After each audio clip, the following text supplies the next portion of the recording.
A new White House feud is spilling over into the Twitter sphere. Peter Navarro, President Trump's top trade advisor, who also apparently goes by the pseudonym Ron Vera, dismissed Elon Musk's push for zero tariffs between the U.S. and Europe, calling the Tesla CEO not even a car manufacturer, but a car assembler reliant on parts from other countries. Musk, meanwhile, just posted on X, quote, "Navarro is truly a moron. What he says here is demonstrably false. By any definition whatsoever, Tesla is the most vertically integrated auto manufacturer in the United States of America with the highest percentage of American content.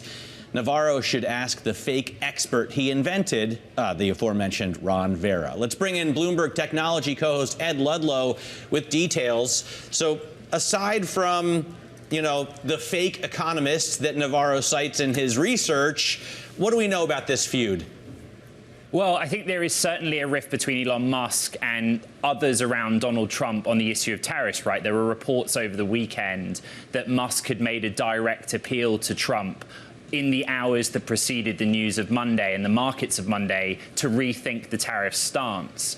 What's interesting, though, is Tesla is the most insulated of the US automakers and the foreign OEMs that manufacture in the United States, right? There is data, it is in Tesla's 10Ks and the annual impact report that it publishes about the volume and locality of components that are assembled. So take Austin, for example, Austin, Texas. Tesla's VP of Finance pointed out that the powertrain or drivetrain components, not just the assembly of the car itself, but the motor and the battery pack are all done there locally on site. And, Musk himself referenced this Kelley Blue Book data that Tesla makes the most American-made cars. But that's data that's there to see. Clearly, there is some pressure, though, coming from somewhere.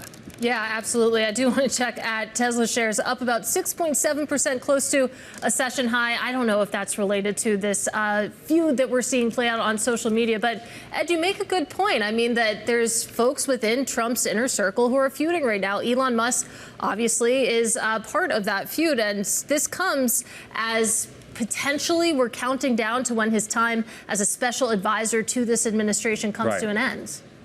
Yeah, I mean, the Doge position is a remit. It's in the documents communicated by the White House that it has a term limit up until, I think, July 1st, right? And the White House has very recently denied a report that Musk would leave that role early. They said it was, fake news.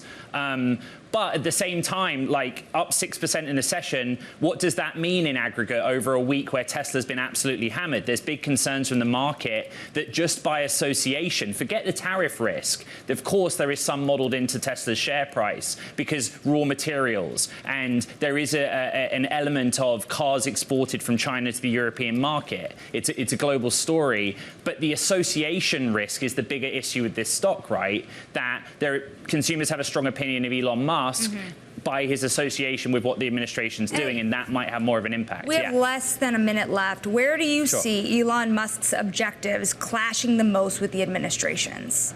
Well, the one that I'm waiting on, people have short memories with respect in the markets, is that Musk said very publicly on a Tesla earnings call that he was going to use his position to federally regulate self-driving cars. There's a June deadline that Tesla has self-imposed to launch its robotaxi service in Texas, a soft launch. That would be a major story. That suddenly federal regulations appeared for this nascent technology influenced by somebody who has a clear remit in Doge, right? Irrespective of his relationships or lack of with the wider Trump cabinet.